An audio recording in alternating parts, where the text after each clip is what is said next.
Hello students, आज हम लोग क्लास 12th केमिस्ट्री में यूनिट 7 पी ब्लॉक के तत्व का नेक्स्ट टॉपिक पढ़ने वाले हैं। तो नेक्स्ट टॉपिक है ओजोन, जिसका अणु सूत्र होता है O3। सबसे पहले थोड़ा जनरल नॉलेज देख लेंगे, सामान्य परिचय ओजोन का। ओजोन क्या होता है? तो ओजोन तत्व प्रकृति में दो रूपों में पाया जाता है। एक है आणविक ऑक्सीजन तथा दूसरा है ओजोन, जो कि एक ट्राई परमाणविक अणु है। ओजोन वायुमंडल में पृथ्वी की सतह से 20 किलोमीटर दूर उपस्थित रहता है, जहां पर वायुमंडलीय ऑक्सीजन प्रकाश की किरण द्वारा ओजोन में परिवर्तित हो जाती है। ठीक है।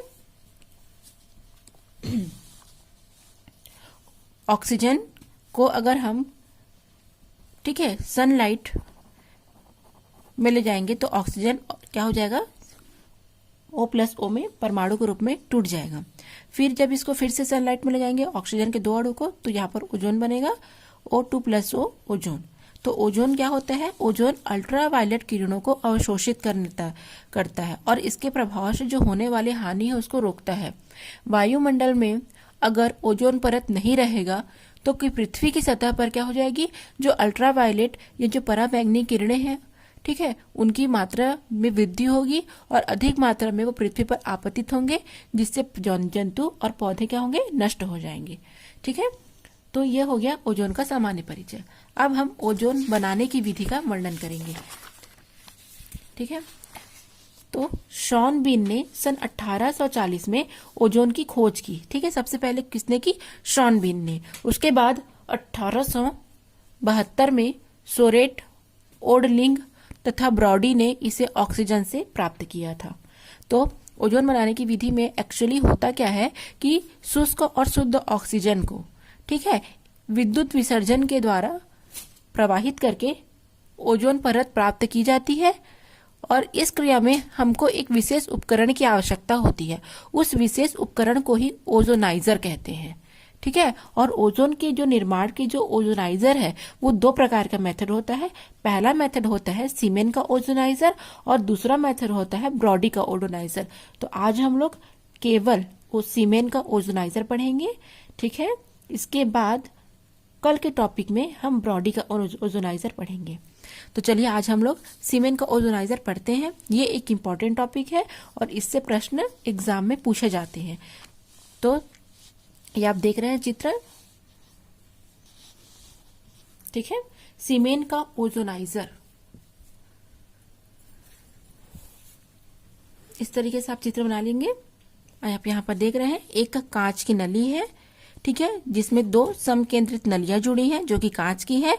इसका एक सिरा खुला हुआ है जहां से शुद्ध और सूक्ष्म ऑक्सीजन प्रवाहित किया जाएगा। यहाँ पर टीन का जो पत्र है, टीन की जो पन्नी है, ठीक है, वो इलेक्ट्रोड की भांति कार्य करता है और वो किससे जाकर जुड़ा है? प्रेरण कुंडली से। ठीक है। और जब ओजोन बन जाएगा तो यहाँ से क्या हो रहा है? ओजोनोकृत ऑक्सीजन, ठीक है, निकल रहा है। सॉरी, गलत हो गया, ये इस प्रकार से होगा। ठीक है। ओजोनोकृत ऑक्सीजन क्या हो रहा है? यहाँ से निकल रहा है। ठीक है, इस प्रकार से होगा, जो कि 10 से 15% ही इसमें है। तो इस प्रकार से आप इसके उपकरण के बारे में लिख लेंगे। ठीक है। अब मैं आपको ये बताऊंगी कि समकेंद्रित नलियां किसे कहते हैं।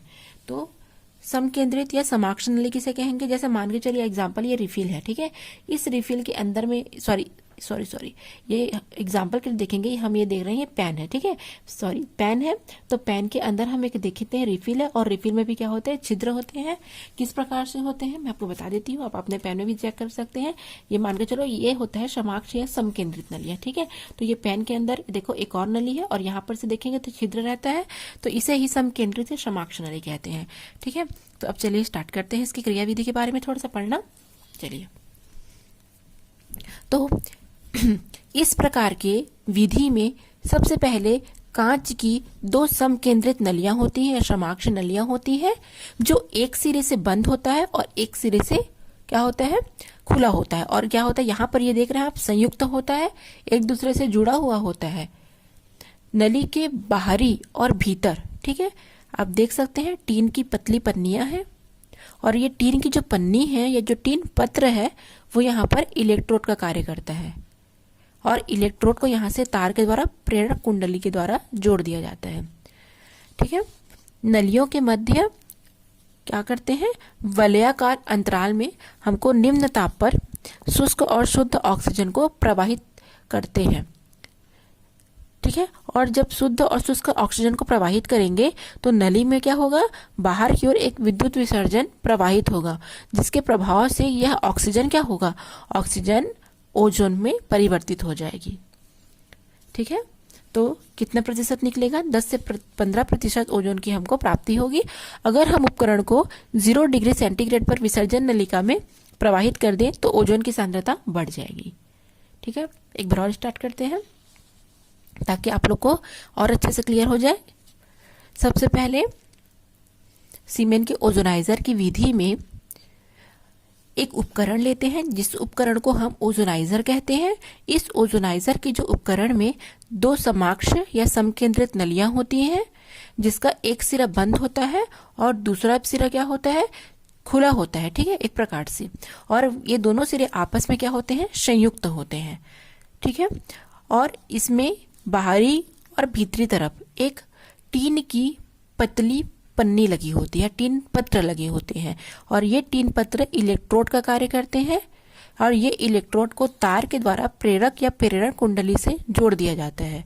ठीक है, अब क्या करते हैं, जब हमको विद्युत विसर्जन या विद्युत प्रवाहित की जाती है तो इधर से शुद्ध और शुष्क ऑक्सीजन जब इसमें प्रवेश करेंगे, ठीक है, तो क्या होगा, बाहर की ओर जो टीन लगी इसके द्वारा विद्युत विसर्जन प्रवाहित होगा और विद्युत विसर्जन के प्रवाहित होने से जो ऑक्सीजन है वो अब क्या हो जाएगा, ओजोन के रूप में परिवर्तित हो जाएगा। इस उपकरण को यदि हम 0 डिग्री सेंटीग्रेड पर विसर्जित करें तो क्या होगा, जितने भी जो ओजोन है उसकी सांद्रता बढ़ जाएगी।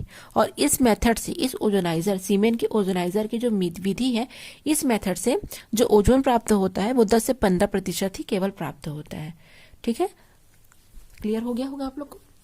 अब हम इसकी विधि को किस प्रकार से लिखना है, आप नोट्स के लिए या तो इसको स्क्रीनशॉट ले सकते हैं या पुश करके लिख सकते हैं। ओजोन बनाने की सीमेन ओजोनाइजर विधि, यह कांच की 2 समकेंद्रित नलियों से मिलकर बना होता है जो एक सिरे पर बंद होती है और दूसरे सिरे पर एक दूसरे से संयुक्त होते हैं। नलियों के बाहरी और भीतरी सतह पर टीन की पन्नी चढ़ी होती है जो इलेक्ट्रोडों का कार्य करती है। इलेक्ट्रोडों को तार के द्वारा प्रेरक कुंडली से जोड़ देते हैं। नलियों के मध्य वलयाकार अंतराल में निम्न ताप पर शुष्क एवं शुद्ध कौन सी गैस, ऑक्सीजन गैस की मंद धारा प्रवाहित करते हैं। नली के बाहर विद्युत विसर्जन होता रहता है जिसके प्रभाव से ऑक्सीजन गैस ओजोन में परिवर्तित हो जाती है। यदि उपकरण को 0 डिग्री सेंटीग्रेड पर विसर्जित कर दिया जाए तो ओजोन की सांद्रता बढ़ जाएगी। ठीक है, अगर रिएक्शन देखेंगे तो O2 किस में परिवर्तित हो जा रहा है, ओजोन में, और इसके लिए कितना टेम्परेचर चाहिए, 147 किलो जूल मोल इनवर्स।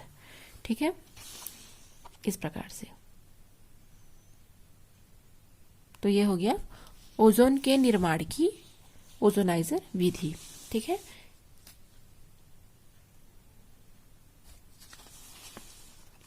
आज का टॉपिक यहीं खत्म होता है। कल हम लोग ब्रॉडी का ओजोनाइजर पढ़ने वाले हैं।